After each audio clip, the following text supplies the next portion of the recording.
ICC এই রিপোর্টটা accept করবে কিনা এটাই আমার ডাউট আছে। তো এই জিনিসটা ওনারা যদি দেন আইসিসিকে, আমি বলবো যে এটা ওনাদের বোকামি হবে।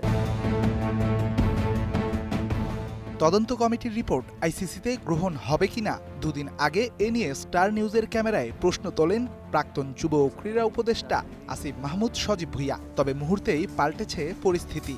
গ্রিন সিগন্যাল দিয়ে তামিম নেতৃত্বাধীন কমিটিকেই বিসিবির হট সিটে বসিয়েছে ওই আইসিসি।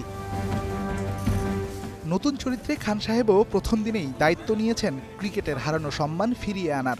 1-1.5 বছরে যেই ক্রিকেটের ড্যামেজ হয়েছে বা ক্রিকেটের রেপুটেশনের ড্যামেজ হয়েছে, এই জিনিসটা আমাদের সবাইকে মিলে এই জিনিসটা ঠিক করতে হবে। বিকজ আইসিসির গ্রিন সিগন্যালের কথা স্পষ্টই প্রমাণ হয় কমিটির গুরুত্বপূর্ণ চরিত্র তানজিল চৌধুরীর বক্তব্যে, যেখানে বিশ্ব ক্রিকেট সংস্থা থেকে পাওয়া দিক নির্দেশনার কথাও উল্লেখ করেছেন প্রাইম ব্যাংকের এই চেয়ারম্যান। আইসিসি এবং এসিসিতে আমাদের একটা রিপ্রেজেন্টেশন থাকে ক্রিকেট বোর্ড থেকে। তো আমাদের ক্ষেত্রে আমাদের সভাপতি তামিম ইকবাল, উনাকে আমরা নমিনেট করেছি এবং পাশাপাশি আইসিসিতে যেহেতু আমরা একটা অ্যাডহক কমিটি, আমরা একটা নির্বাচিত কমিটি না বা বোর্ড না, তারা আমাদেরকে গাইড করেছেন যে এখানে সিইও থাকলে ভালো হয়। এদিকে তামিমের নতুন দায়িত্বের খবর পেয়ে শুভেচ্ছা বার্তা পাঠিয়েছেন ভারতীয় ক্রিকেট বোর্ডের সেক্রেটারি রাজীব শুক্লাও। নিজের পাশে যে বিসিসিআইকেও পাচ্ছেন তামিম, তা স্পষ্ট হয় রাজীবের কথায়।